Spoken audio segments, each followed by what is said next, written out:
Well, welcome here to all of our alumni here with us today. Thank you for braving the uncertainty of the COVID pandemic and coming in person. And also thank you for our alumni who are joining us online from across the country. It's really lovely to be able to gather as a group of people who have incredible loyalty and commitment to the UCSF health profession schools. And I'm really delighted to be here today to moderate this panel. My name is Lucey. I'm the Executive Vice Dean and Vice Dean for Education for the School of Medicine, and I am a resident alum from the Internal Medicine Residency Program. I started here for the first time in 1982, and after a residency and chief residency, wandered the country for a while and came back almost 11 years ago to my dream job, and so I'm really delighted to be here today. To my left are my incredibly talented, compassionate and cherished colleagues that have endured the pandemic together. I want to take a moment to acknowledge how disruptive the pandemic has been for everyone, from people in the community to our patients, to our healthcare providers, our students and residents, and to our dean staff as well. But I would say there's no place I would have rather been during this pandemic than at UCSF. People really rolled up their sleeves, did their very best to work with Department of Public Health in San Francisco to keep COVID at bay as much as possible here. And these people here were tremendous colleagues throughout the pandemic. Our goal was to make sure that we graduated a class of well-prepared health professionals to enter the workforce every year without fail and without changing our standards despite the disruption in our educational environment. We take seriously our responsibility to educate the workforce that our communities need, that our state needs, that our nation needs, in all aspects of the ways in which our health professionals concentrate their careers, from clinical to research to public policy. You'll hear from some later on today. We've been inspired by what our graduates have done, like people in the room here.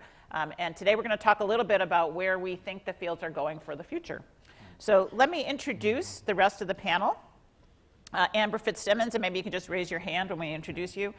DPTSc 13. She's an associate professor and chair of the UCSF Department of Physical Therapy and Rehabilitation Science and holds a joint appointment in the UCSF Department of Anatomy.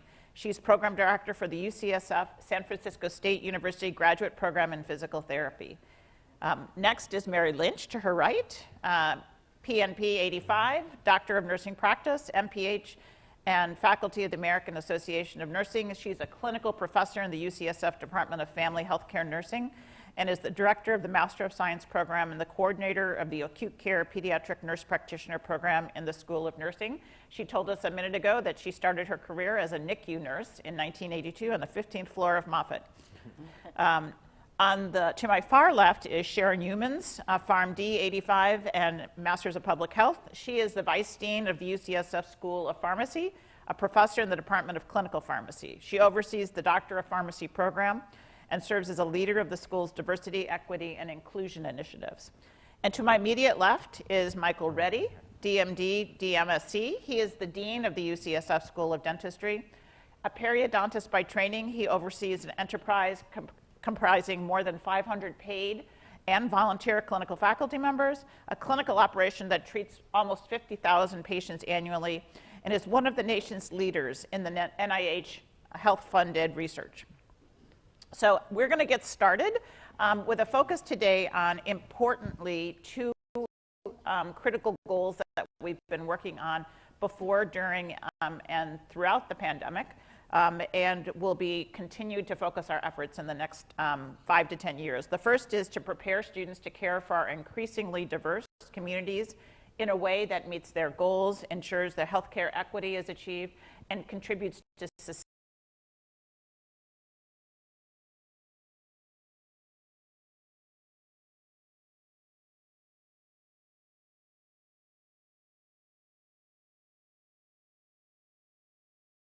We saw during the pandemic.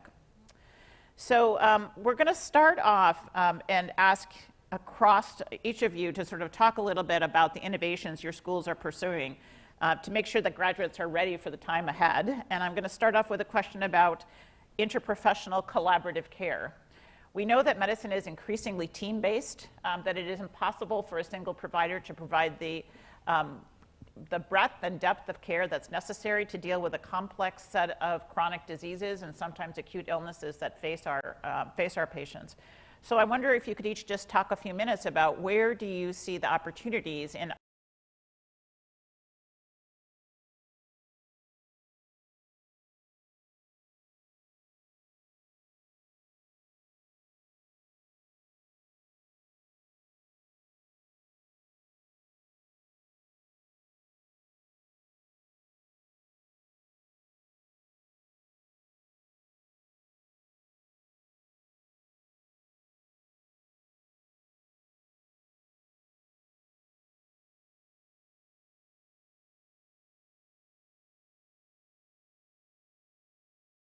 There's really just tremendous opportunities to integrate within our campus. One example is that, when we have someone who's referred to dentistry from transplant services, so someone's gonna have a solid transplant, we immediately think we have to eliminate all the active disease and infection because of their oral health is gonna dramatically affect the success of that transplant. We're also now teaching all of our learners that every day when we see patients with multiple ailments, whether they have hypertension, diabetes, or mental health issues, their oral health can impact those too. So really, that's how they're thinking about the future at the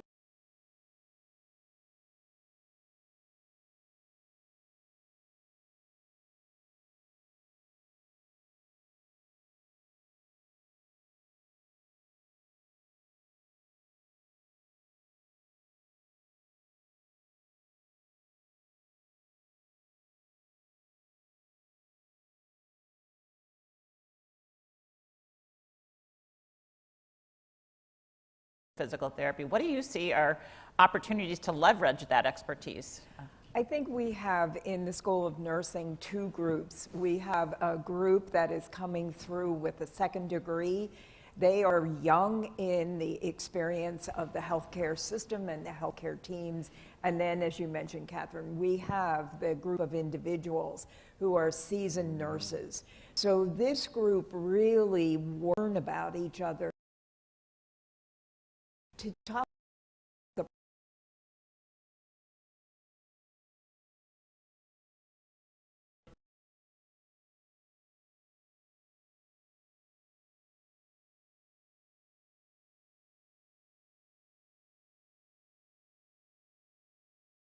lab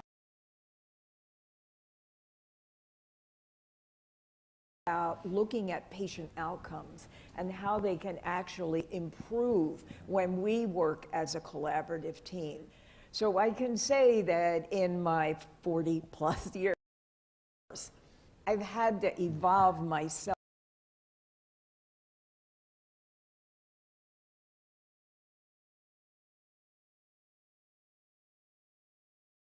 and I used to be.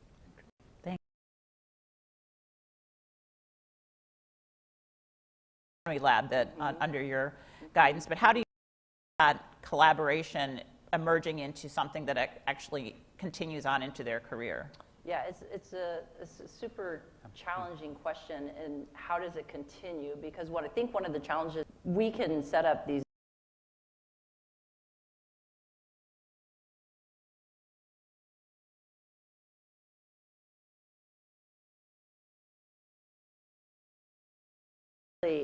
we have a really strong relationship in the PIPE program at UCSF, so the program in professional education. The emphasis has really been on that extension into the clinical environment.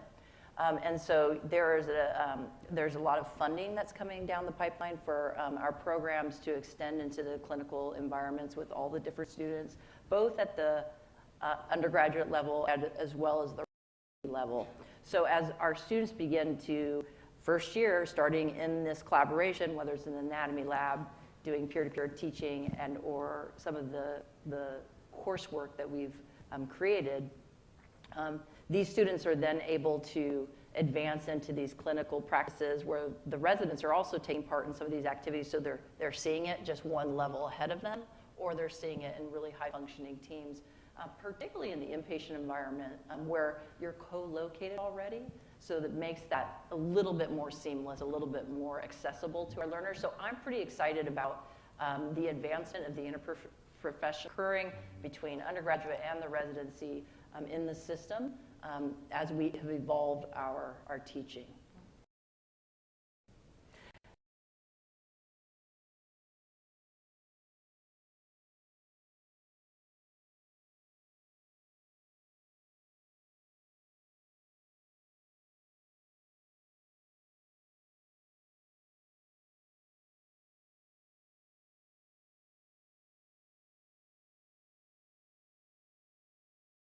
Give immunizations. And I think the pandemic was a perfect opportunity to those skills and work alongside nurses and physicians and vaccinating our patients and the community these past couple of years. The opportunities never cease to exist. We are the medication experts, and we tell our students this day one. And part of the collaborative role profession. Sometimes we have not taken the time to really talk about that. Yes, I may be the medication expert, but I still don't know everything about the patient. So that's why the nursing, physicians, social work, everybody is sort of like this village taking care of these patients. And the more that we do that, the more that they'll see it. And one of the challenges is seeing it in the real world. We talk and we teach and we do a lot in our classrooms and in our educational clinical settings, but more, how do we reach out on the front lines every day to see how we can create those opportunities and say, well, that's what you told us, you know, in the community. So I'm excited that we're moving forward. Our students stepped up to the plate, and I think even surprised some of the patients, because they're often surprised, oh, I didn't know you could.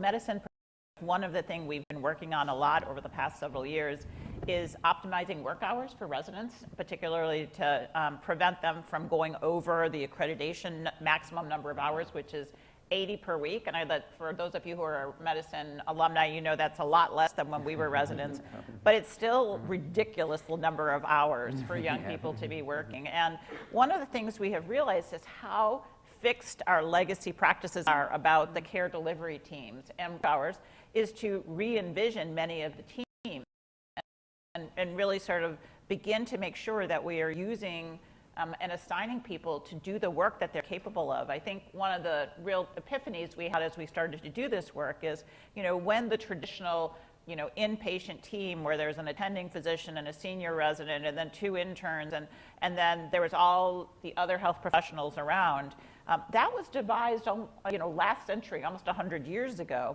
And at that time, there were very few doctorally trained healthcare providers other than all of our health professionals are moving to full doctorally prepared people. So the education has advanced, and the ability, for example, of a doctor of nursing practice who has focused on, for example, maternal health or psychiatry to manage a patient is something we should be really leveraging rather than sort of saying we have to keep going with the types of models from before. That moving from, you know, unlimited hours down to 80, but I think it's an area that's particularly exciting with us because it goes to what Sharon was saying.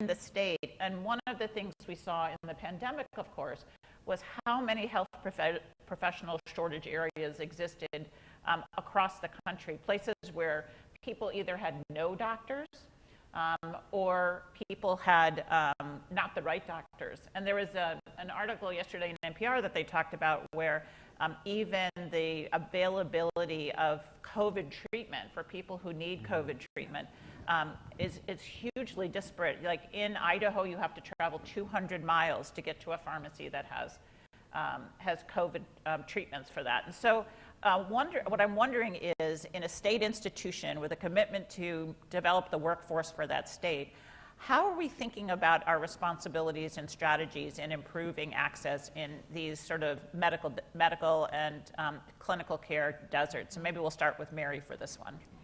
I would say in the School of Nursing, we are making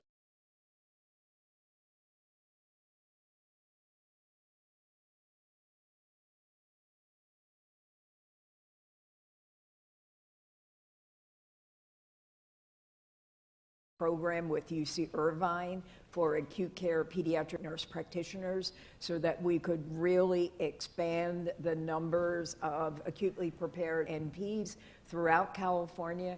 We are looking at that piece to restart again. We are really targeting areas where we need to improve the numbers of NPs, and that's particularly in the Central Valley. We have been able to secure 2 rural health grants so that not only are we working with individuals from underserved communities, nurses are going to be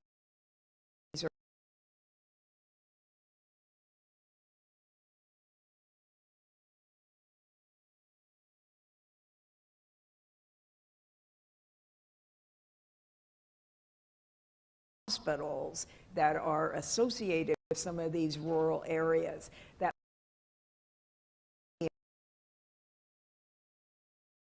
of knowledge in some areas.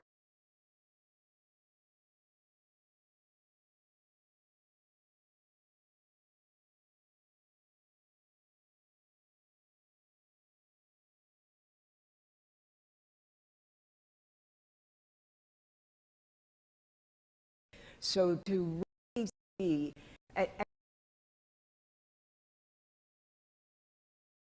more support of urban, suburban health. Now, if we are really going to be addressing the health care. Thanks, Mary. Mike, oral health is an area that's often neglected in this comment about health access areas, and yet people can't be healthy in body if they're not healthy from their oral health perspective. And I'm wondering how your faculty and students are approaching these issues of access to dental care. Yeah, well, it's a great thought. So much like Mary just indicated, some of our greatest and most positive influences have been from recruiting people from some other, people who grew up there, have gone on to college, and then come into dental school. But that's not quite enough because we also have to create some experiences for them. So community-based learning has been a big component so we can tailor them to what they think they might want to do later to have that experience. But then also, right now, it's about working with those communities where people came from.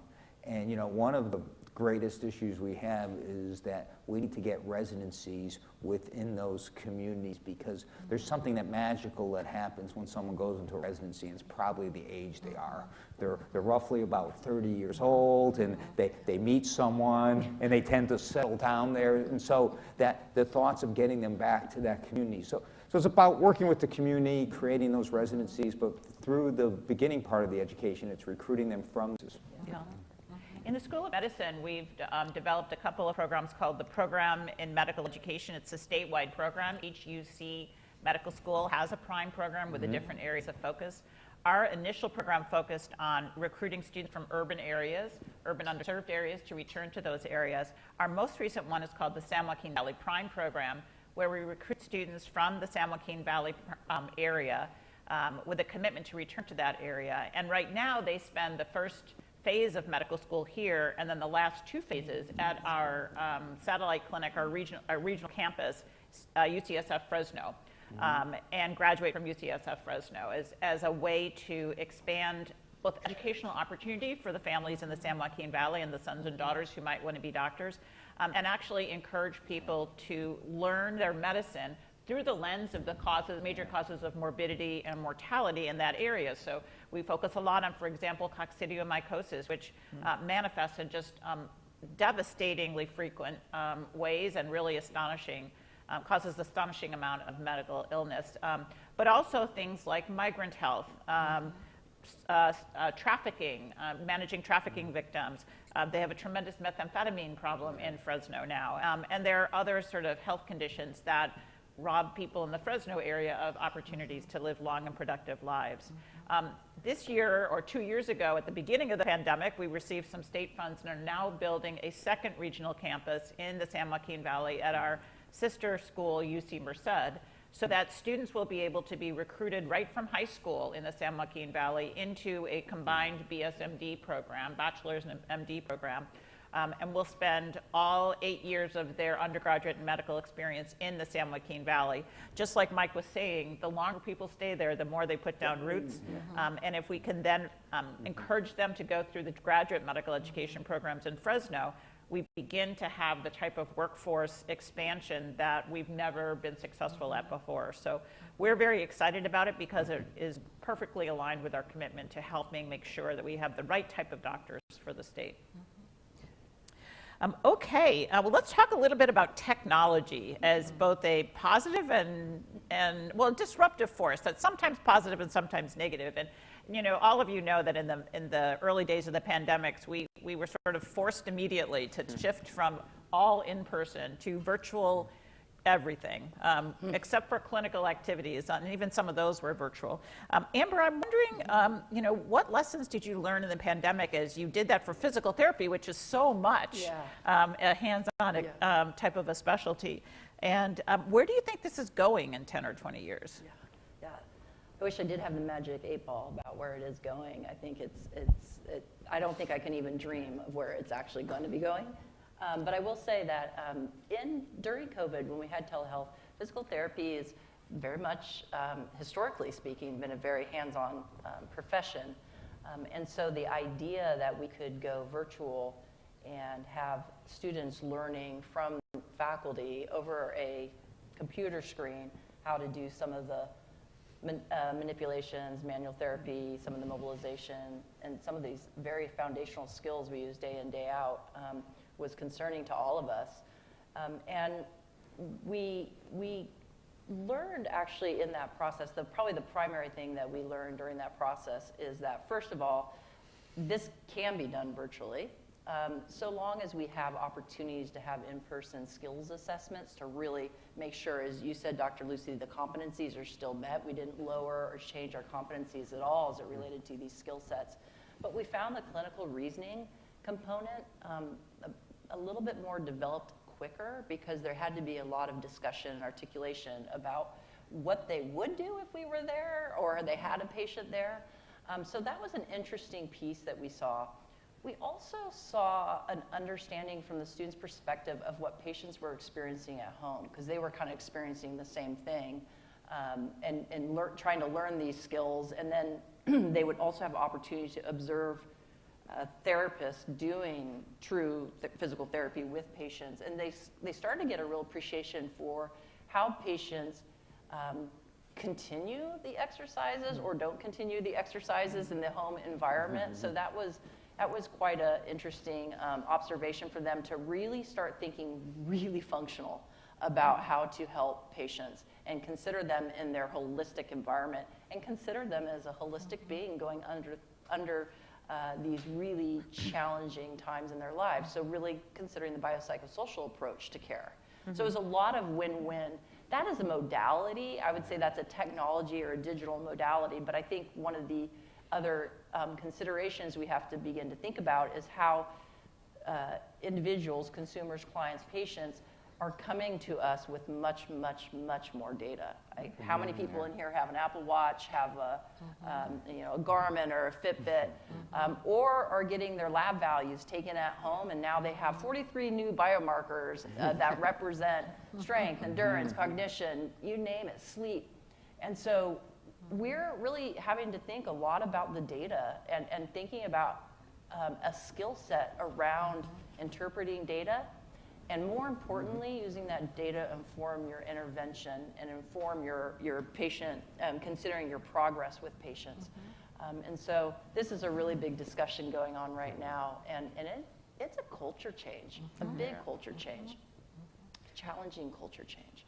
I think we were surprised when we shifted to telehealth, how much could be done by telehealth for patients who are comfortable with telehealth. And Sharon, I think, is going to talk a little bit about like communities that might not be that comfortable. But, you know, one of the things, just like I was saying earlier, we have to really rethink our care delivery. We actually have to rethink the doctor-patient encounter. It isn't just as simple, you know, we almost learned our lesson with the electronic health record, where we just tried to sort of convert written records into an electronic form, and then you realize, like, this just doesn't, they're two different things, you know, an EHR and a written record. Same thing with a telehealth visit. You know, we have to sort of be thinking about teaching our learners now how to do things like landscape assessment, how to not invade people's privacy. But we also have to decide, like, well, when do you need a physical exam? Right. And what kinds of diagnoses can be made independent of the physical exam? You know, there's an old saw in medicine that the history is 85% of the diagnosis, and the rest of it is, you know, maybe a little bit of good luck. But I think that really thinking about rethinking this encounter from soup to nuts, from the relationship making to data collection from a history perspective, to exams and maneuvers you can do over the electronic environment. You can see gait, you can see, you know, strength issues that are more functional rather than just you testing resistance. So I think it's actually a very exciting time. And there's an opportunity to use this for access. I think our colleagues in psychiatry have really recognized the power of virtual visits for increasing access to mental health delivery services. You can you know, engage with a therapist for across the country, across the state, without any problems from a licensing perspective. Across the country, that's something that needs to be sort of addressed. I see it as a big a pleaser and an avoidance of burnout too for people who are in providing care in medically underserved areas. Because one of the big challenges with providers going into rural areas without much support is, you know, how do you get your patients the consultation if you think that they have a super specialized disease, like if they have symptoms of ALS or multiple sclerosis or some unusual form of a malignancy, and don't have the capacity to travel to the big city. And I think that leaves both the patient underserved and the provider feeling kind of isolated and hopeless. And so I think a telehealth strategy will be really helpful.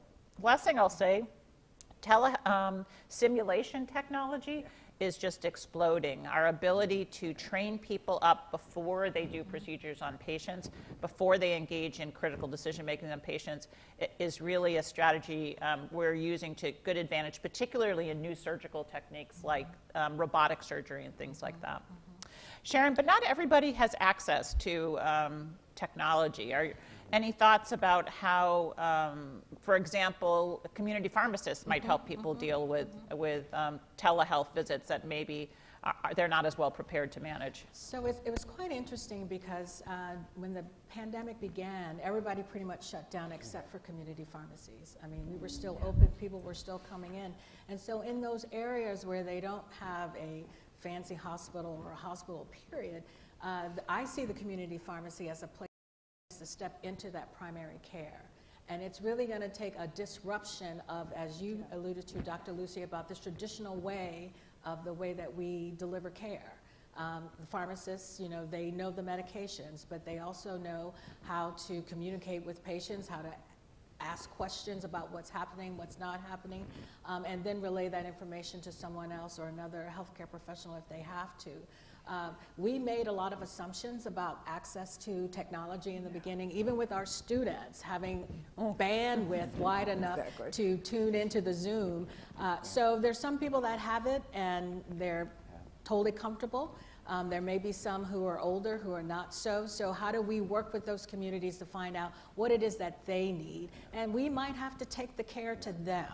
We have a program in our school where one of our faculty are going to the barbershops to do blood pressures and talk about medications, et cetera, et cetera. So we have to really rethink, and hopefully the state would support and fund a different model or different models of delivering care to people who don't have access, or even if they do have access, either they don't know how to access it, or for whatever reason something is in the way that's preventing them from accessing the advice or guidance from a healthcare professional. So there's lots of room to grow if we can just rethink and reimagine how we can help patients to improve their health. I think public health, preventive health is another area that that pharmacists can really take a lead on as well, to make sure that people are doing all that they can to try to stay healthy. So the technology is coming, it's in all different kinds of forms. Our students already are coming to our programs tech savvy, so perhaps we can try to figure out how to leverage that, and they can teach us, the people, the faculty who weren't born into the technology age, and how we can be creative. And there's opportunities for entrepreneurs to create more and more technologies that can help patients. So there's a lot out there. I think COVID pulled the scab off of everything, more so than it did before in terms of the inequities and the sort of the access that people had was even worse than what it was, and what we thought it was. And so now this is a perfect opportunity for us to do better because we know better now. Yeah. Mike Amber talked a few minutes ago about the explosion of kind of what some people call the quantified self, patients arriving with all sorts of data from 23andMe and, their many blood sugars and things like that. What does this mean for the dental profession? I mean, are you seeing the same type of sort of really activated, data-driven patients, or is data changing the way you practice dentistry? Yeah, that's a great question. Both. I'm still thinking about the scab coming off with COVID right now. Thank you, Sharon. I was thinking that too, because I thought to myself, and what is under that scab is really ugly. That's a peak and treat. Right, yes. see, so right now, patients have, we have two groups of patients, those that are tremendously data sophisticated and those who are really unaware. But today, one of the things we need to do is just start collecting the data better. In dentistry, we relied heavily on a clinical examination for everything we do. But, within the near future, and we're just starting to look at it now, things like actually recording the behavior data of what a patient does. We talk to people, I'm a periodontist. I know that only 14% of the population actually flosses. But are we writing down what we're instructing them and what we're doing, and are we using things to our advantage? I was talking to our precision medicine group, and they said, well, do you think you could get genomic data from the dental clinic? I was going, you think we could collect saliva in dentistry? Yeah, I think they'll give us a little bit to take home and work with. So you can add behavioral data, genomic data, epigenetics, and you start to add the environment, the physical environment and the social environment, the social determinants of health into the clinical exam, and now you can have some real power on how we're approaching someone's health. Yeah.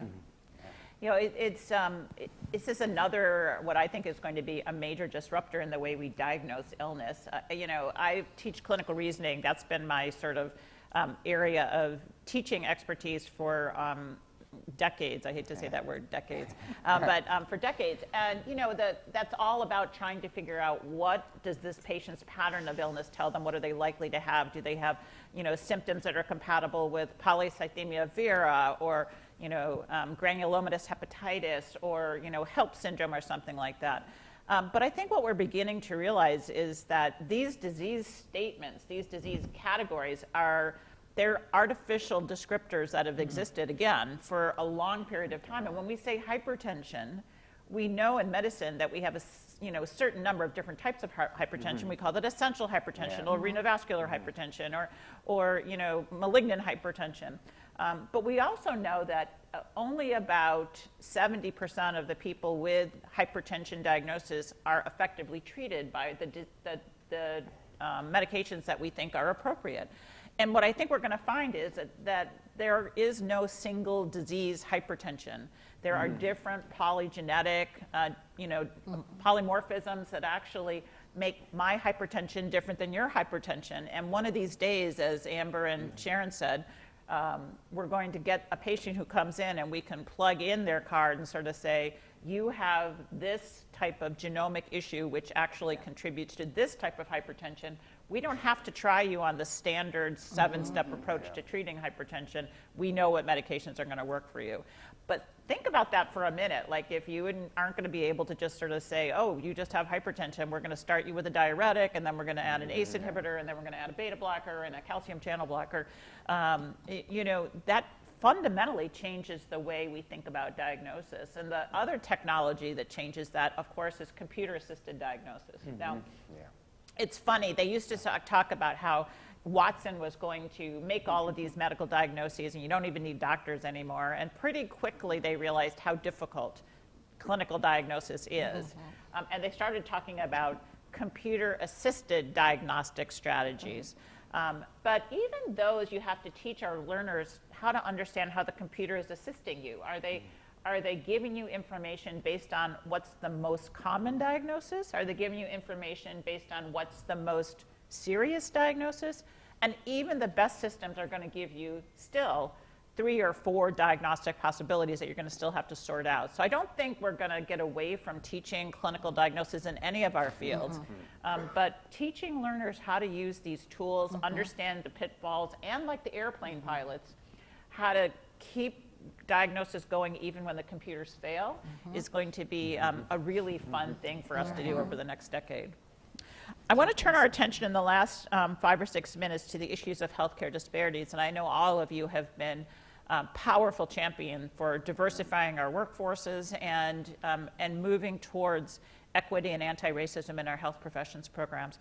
Maybe we'll just sort of go down the road, go down the row here, starting with Dr. Youmans to sort of say, like, what major things have you seen change in health professions education that's driving us towards better health equity, better healthcare delivery equity, or equity in the way we educate people? And we'll just have each person sort of comment on that as we come back down the row. So I'll be very brief. In the doctor of pharmacy program, just even over the last couple of years with things that have happened in our country related to race relations and social justice, that we have intentionally made space for our students to be able to talk about these issues, even in the context of various disease states. We have a health equity curriculum that was implemented by 2 of our faculty, where students look at videos, they read scenarios, and then they talk about their own personal experiences and their thoughts about what they see the inequities are, and how does that make them think, how does it make them feel, how is it informing them as a clinician, because we are supposed to be here to help our patients and help advocate for our patients. So I'm very excited about that we're talking about it more than we ever have before. We still have a lot of work to do. The students hold our feet to the fire. They're all for social justice, and that is all part of the medicine. I tell my students, I said, you are the medicine too. And so we have to challenge our own personal assumptions, our thoughts. We don't all come from the same backgrounds. We don't necessarily all have the same values. But at UCSF, we hold each other accountable for our pride values and how we want to treat each other and treat our patients. So I'm really excited. I didn't have that when I was a student. We didn't talk about anything like that. And it's hard and it's scary, and the faculty need development in how to handle that. So across our programs, we're all helping each other and how we can try to get it right. But we have to talk about it and do something different and help, just change the way people think about things. We don't all have to agree, but we don't have to be disagreeable to each other. But the main thing is what is the best for our patients on their individual level, because there's no one size fits all. Yeah. Dr. Fitzsimmons? Ditto? Ditto? So I would That was add, pretty profound. Yeah, I was like, pretty well said. I would add to it, the approach we've taken is both from the education program standpoint, but also bringing the clinical data to the forefront. And I would say we have a PT who is a PT clinical informaticist, Dr. Sam Pack, and he has been really pushing us to bring the health informatics and the data behind the way that we do our interventions with our clients, really collecting the data on patient-reported outcomes, pain interference, mood, taking the biopsychosocial approach with all the different demographic data. And we can now drill down in the clinic environment on an individual level and a population of people, for example, that have low back pain, and we can see the effectiveness of our treatment on a provider level and with the residents and with the students. And so I think using hard data combined with these conversations to say, look here, we can do better. We can sit here and reflect on the individual and the population level and the ways that we can be better. This is why these conversations and these exercises are so very important. And we have the data to see, do we improve in that way, in the way that we're caring for our environment and our community? And so I think it's the combination of both that are really important for health disparity, anti-racist, and health equity overall. Dr. Lynch?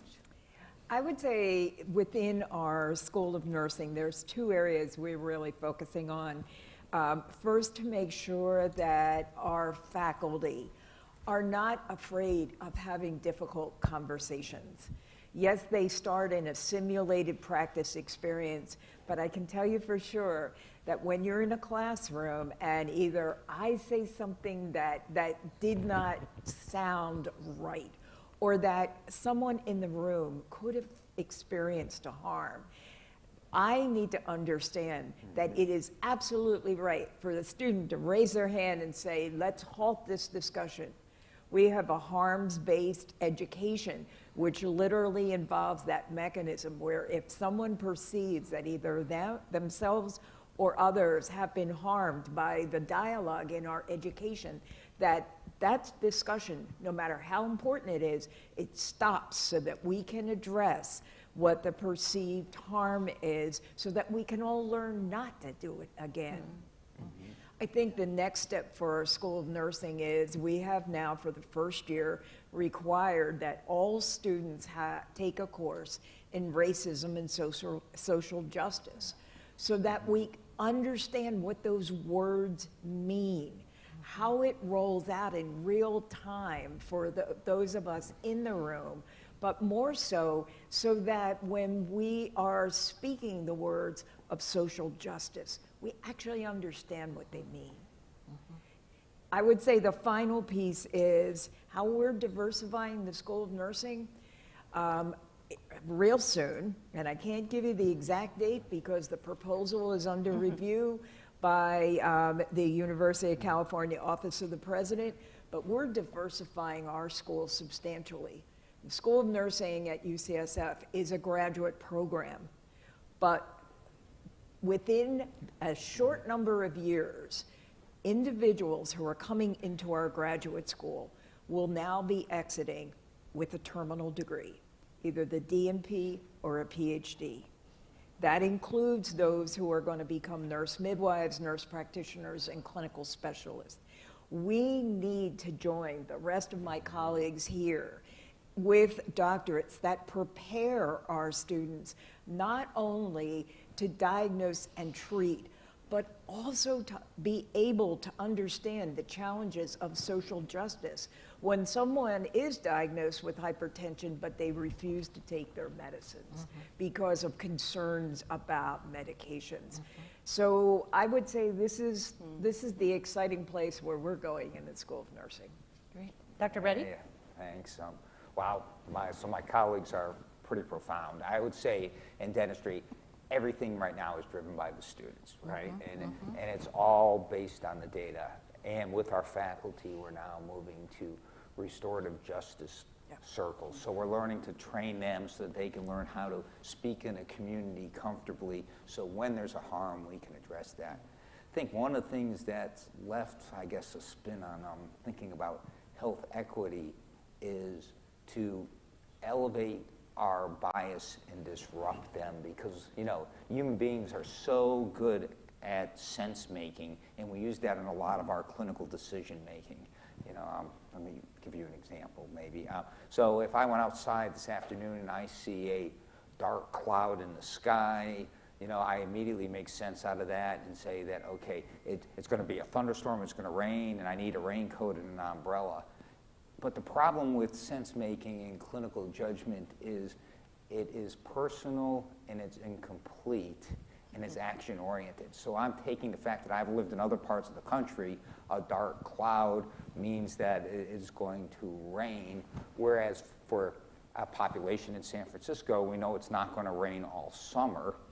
And therefore, the dark cloud may not mean the same thing. And if I take a little more time and rethink what I'm doing and say, well, maybe I should smell the air, and I smell ash in the air, right, at this point, in which case I'm prescribing umbrellas for a wildfire, which really isn't helping the population at all and maybe doing more harm. It's that process we're trying to instill in the students to reframe the question from your own perspective to what the patient's is. Yeah. I think what my colleagues have said is really so significant. And I think one of the things that when many of you in the audience, sort of, I'm guessing, went to your health profession school, the theme was cultural competency. Which has turned out to be kind of a strategy that just reinforces stereotypes about different populations. All X do this when they have Y, right? And so the theme we're doing now is more cultural humility, meeting people where they are, talking to them about their lived experience, understanding the way that society has advantaged or disadvantaged individuals, and ensuring that every one of our students, whether they come from a background of a group that's been historically marginalized or excluded or even exploited by medicine, have a responsibility to change the way care is delivered so that everyone gets the type of care we'd want for somebody that we love.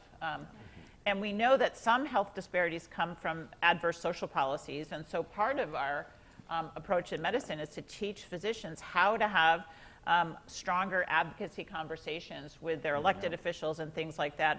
That might have made a big difference in the masking issues around COVID if we had developed those relationships better. And many of you who are community-based providers probably were turned to as experts in that environment, but academic centers can do a lot more than we have done. And I think the other thing is diversifying our workforce. In the last several years, we have had between 40 and 50% of our students come from groups that have been historically marginalized in medicine. Very broadly defined: race, ethnicity, ability status, sexual orientation, gender identity. And the other thing that we've tried to do is to diversify who teaches those individuals, because if we really want to change academic medicine, dentistry, pharmacy, nursing, and physical therapy, you have to change the faculty. And you can't be what you can't see. And so making sure that we make spaces for people to become the beloved teachers of our students, and that they can see someone who looks like them or came from their backgrounds ascend to the leadership of the School of Dentistry or pharmacy or medicine. Is also part of our plans. It's really hard work. I've said that the Martin Luther King quote that the arc of a moral universe is long, but it bends towards justice. It doesn't bend by itself. It's not a gravity thing. It's acts both revolutionary and evolutionary. And the revolutionary acts, they can be tough. The activism of students can be tough. They have no patience for, we're moving a freighter. They want to see change yesterday. And when they talk about it, you really can't blame them. So, well, I hope you can see by today's comments how clear it is that why I should be so proud of being partners with all of these incredibly wise and committed and forward-thinking people. We have a few questions on this fancy electronic device. Let me see if I can think. Great to hear breaking down silos among disciplines in acute care. It still seems glacial over the years. Is more rapid progress now? These are big problems, right? It is the sort of tanker analogy. But I do think some of the forces of the pandemic are helping us sort of realize that the way we thought things didn't, had to be done isn't necessarily true. I think that's a great question. Oh, yeah. The model of combined undergraduate and medical school is rare. Does the UC Merced program have any data as to retaining physicians in the underserved area? We don't know yet. We will enroll our first class, fingers crossed, in 2023. Right now, our San Joaquin Valley Prime students there will be a group that graduates with their MD degree the same year that the new baccalaureate program starts. I will say that at UCSF Fresno, approximately 50% of the people who have done their residency at UCSF Fresno since 1975, that's how long that program has been operational, have stayed in the San Joaquin Valley. We still are a tremendously underserved area, and it's looking bad for the future because a lot of the people who practice there are nearing an age at which retirement would be expected, even though we know doctors tend to sort of hang around a little bit longer. But it's a great question. Kevin, I just wanted to add for pharmacy, we're very interested in looking at a prime-like model, especially for Spanish-speaking pharmacists and people who live in the Central Valley. It'll be different from medicine, but we're interested in looking at that, what that would be like. Here's a question for maybe physical therapy and I guess medicine. You spoke mostly to acute roles versus ambulatory and community roles, except pharmacy and nursing. Can other disciplines also talk about ambulatory and community roles in their practice? Dr. Fitzsimmons, how much of the training in physical therapy is ambulatory versus inpatient, and how does that match practice? That's great question. It actually, our training does probably match practice. So about 55 to 60% of our profession treats in the outpatient setting. Only about 11% treat in acute settings, and then it's sprinkled in and out with some of the other setting types with skilled nursing and the children's programs and the such. So I would say if you looked at that, our goal is to have students experience the lifespan in the clinical practice settings, and so typically that's both the inpatient and the outpatient setting. It's getting increasingly difficult to place students in the inpatient settings because of a variety of reasons. Saturation of physical therapy programs, increasingly opening programs across the nations that are then sending students all over the country to get training, and so our sites are getting smaller and smaller and smaller. So that's one of the major issues that are confronting the acute population. So at this point, everybody who comes into our program graduates having served a 10 to 12-week experience in the acute care setting. The other two settings are usually outpatient or inpatient, depends on the student. It depends on the luck of our wonderful community partners who have committed to educating our students, and you're sitting out here. We could not do it without our community partners.